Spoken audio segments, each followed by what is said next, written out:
Est-ce qu'Éric, tu bois en vision sans tête? Est-ce que c'est l'espace qui boit? Ou est-ce que ça pense? Est-ce que ça imagine? C'est ça en fait. C'est une. Tu vois, quand tu rapproches le bol de ce que tu appelles ta bouche, là, de ta bouche, effectivement, de ton point de vue, tu ne vois qu'un bol qui se rapproche de l'espace, qui devient de plus en plus grand. En fait, c'est une façon extrêmement simple de vivre. C'est pour ça que l'éveil spirituel, ça n'a rien à voir avec les extases, avec la transe, avec des visions. Voilà. Il peut arriver au sein de cet éveil spirituel qu'il y ait des réorchestrations énergétiques. Lorsqu'on y a un changement de point de vue qui a lieu, il se peut que l'énergie dévolue à la maintenance d'un moi séparé, tout d'un coup, voyant que cette croyance n'est plus, que vous n'y croyez plus, eh bien, elle se répartit dans le corps. Et donc cette répartition de l'énergie peut susciter des extases. Ce changement brusque d'attention d'une perspective personnelle, où vous êtes identifié à quelqu'un, à soudain, cette perspective non duelle, cette perspective sans perspective, avec tout d'un coup une sorte d'espace sans centre, ça fait évidemment que toute une série d'images à préserver de soi-même n'ont plus lieu d'être. Et donc il se peut qu'au sein du corps, il y ait une répartition énergétique qui peut créer une sensation d'extase, de joie, de chaleur, parfois même ça peut s'accompagner de visions. Si on a un passé où on a pas mal pratiqué voilà, les images mentales et associé la spiritualité à des images. Mais tout ça, ça n'a rien à voir avec l'éveil. L'éveil, lui, il est déjà là, il est transparent, c'est rien de perceptible, rien de concevable. Moi, j'ai l'impression d'avoir compris la vision, entre guillemets, Oui. mais des fois, j'ai quand même des doutes. Mais en fait, si jamais... pour le dire avec mes mots, en fait, avec mes mots, c'est pas vraiment mes mots, mais ça rejoint d'autres, on va dire, instructions de méditation que j'avais entendues ou quoi, mais en fait, on peut dire aussi que c'est finalement une vision immédiate, sans référence, sans interprétation, sans mental, une vision qui est ce que le silence voit, en fait. Et peu après avoir découvert l'exercice du doigt il n'y a pas très longtemps, à un moment je me promenais comme ça et puis pendant une seconde comme ça j'ai eu un temps de pause où je me demandais si c'était ça, l'expérience directe, c'est qu'en fait je voyais le ciel, je sais plus s'il y avait des étoiles ou et en fait je me disais c'est comme si jamais on avait un interrupteur qui allumait ou éteignait notre être d'un coup, et qu'on mettait on-off, en fait, de l'histoire de ma vie, l'histoire de la vie, mais à travers moi. Si je mets on, automatiquement, il y a les étoiles, il y a tout le décor qui apparaît, et après, il peut y avoir une histoire d'un acteur qui serait là, qui ferait quelque chose, mais, je vais pas dire ce qui m'appartient, parce que c'est pas à moi, mais la vie, elle est avec tout le reste, quoi. Direct, automatiquement. Oui. Et quoi qu'il se passe, quel que soit l'enfer que je vive ou quoi, il y aura toujours du autour ou quelqu'un qui perçoit, donc il y aura toujours cet espace, donc il est éternel. Et s'il n'y a pas cet espace, c'est-à-dire qu'il n'y a rien. Et donc tant qu'il y a quelque chose, il y a cet espace, et puis voilà. C'est plutôt, tant qu'il y a cet espace, il y a quelque chose. Mais oui, sinon, je te suis, oui. Oui. Oui. Quelle que soit la situation aussi horrible puisse-t-elle être, il y a toujours ceux qui voient la situation, donc il y a toujours cet espace. Et cet espace, comme s'il est avant ce qui apparaît. Oui, oui, c'est ça. Et cet espace, tu as l'intuition qu'il est libre de ce qui apparaît. Même si ça me fait beaucoup penser à la voie dans le bouddhisme, ils utilisent le symbole des boules de cristal en fait, et qui se colore suivant ce qu'on met dessus ou qui reflète tout, mais qui est toujours pur et intouché et puis qui reflète ce qui se reflète, quoi. C'est ça. On a beaucoup utilisé la métaphore du miroir dans la tradition du bouddhisme, oui, notamment au 2e, 13e siècle après Jésus-Christ. Il y a cette fameuse histoire du 6e patriarche du Zen, du Chan, pardon. Je ne me souviens plus de son prénom, ça va me revenir.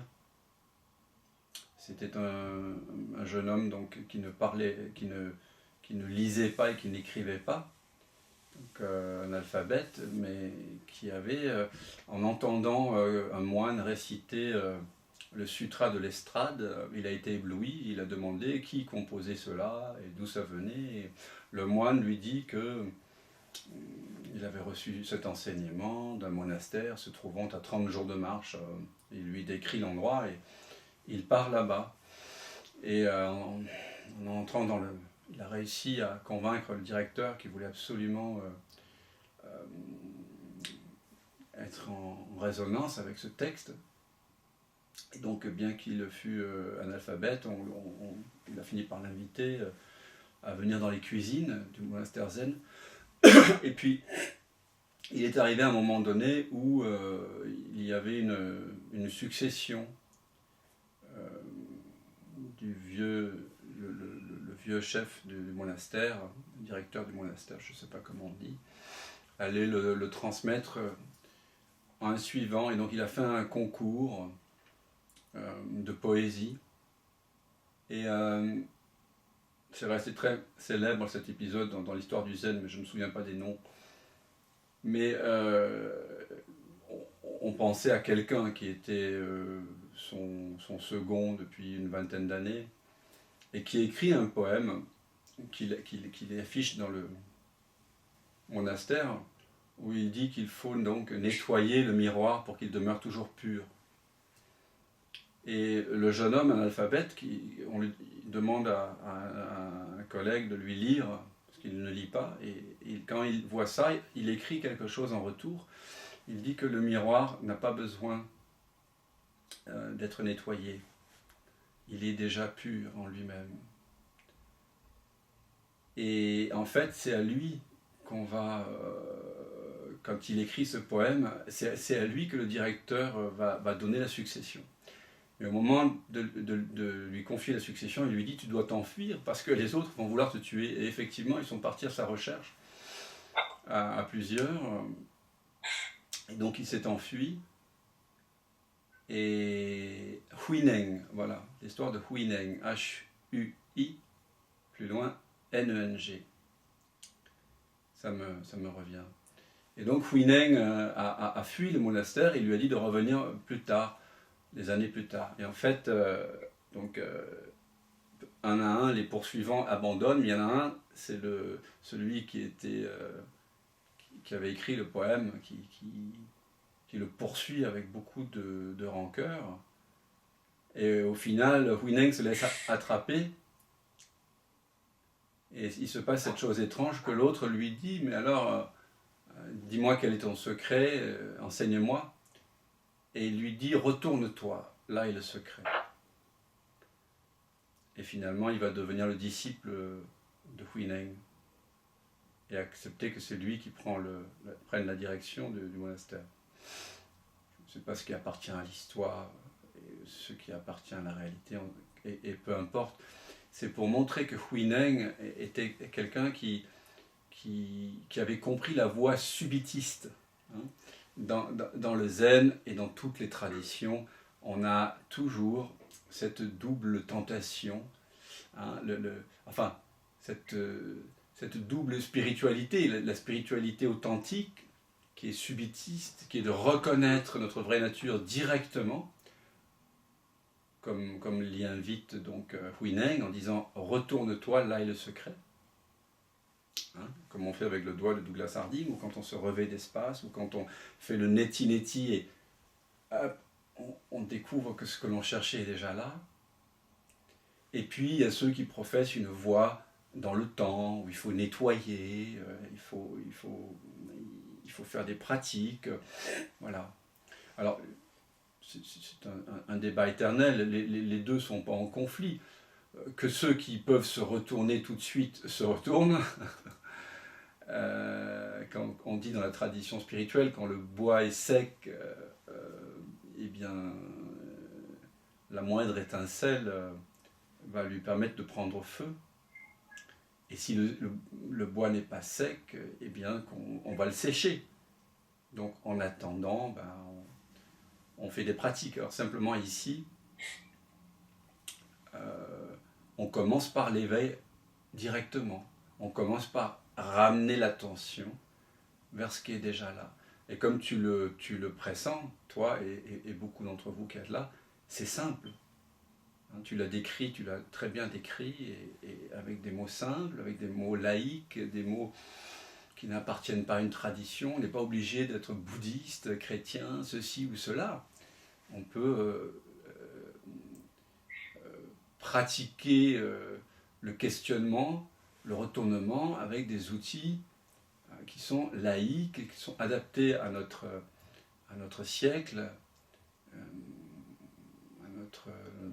nos capacités cognitives, sans gourou. Voilà.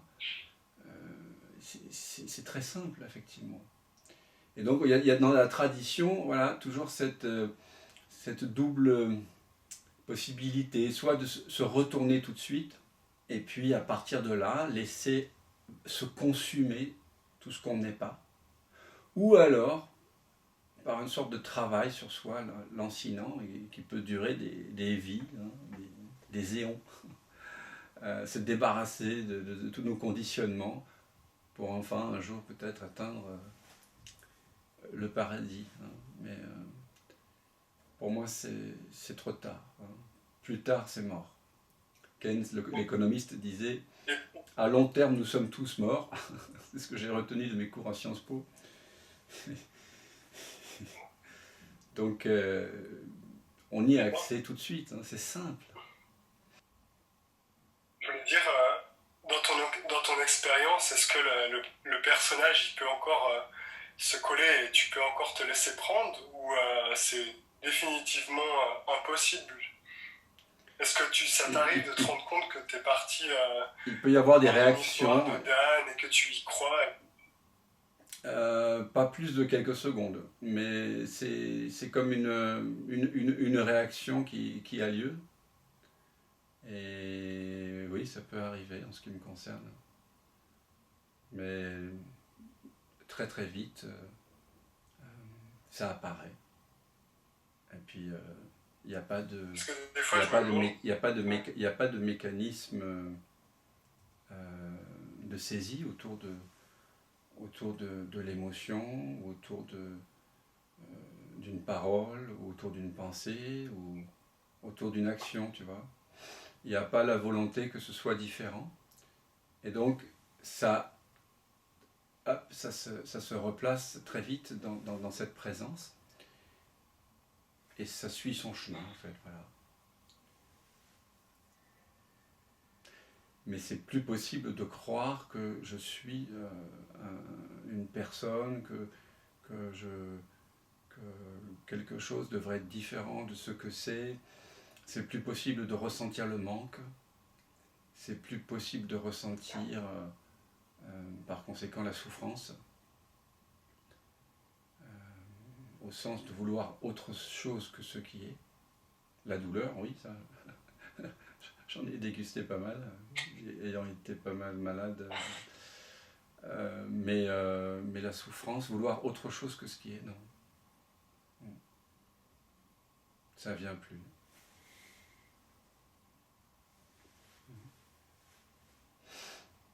De temps en temps, il y a une réaction qui vient du corps, qui vient du mental, oui.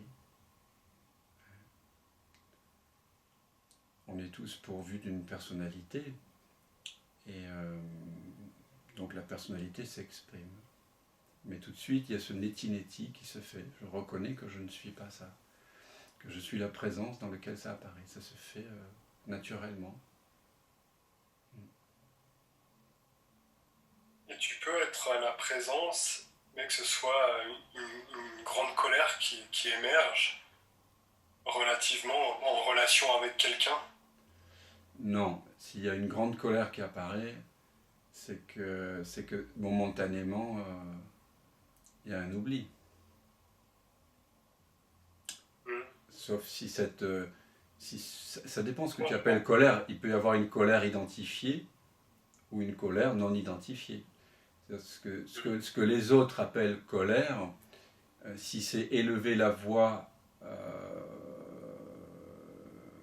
pour les besoins de l'environnement ou remettre quelqu'un à sa place ou le rappeler certaines règles de convivialité, etc., avec une certaine autorité, et bon, si c'est ça que tu appelles colère, alors ça peut apparaître tranquillement dans la présence. Maintenant, si la colère, c'est vouloir que les choses soient différentes de ce qu'elles sont et être avoir un comportement donc explosif qui cherche à satisfaire, qui est au service d'un ego, là c'est autre chose, tu vois. Tu vois la différence? Oui, très bien. Ouais. Voilà. Okay. Mais ça, c'est chacun qui doit regarder ça pour lui-même. Hein? Le fait de vivre à partir de cette présence a changé beaucoup de choses dans ma vie. En même temps, ça n'a pas changé la personnalité de Dan. Grosso modo, je veux dire, ça ne change pas. La personnalité reste la même. Enfin,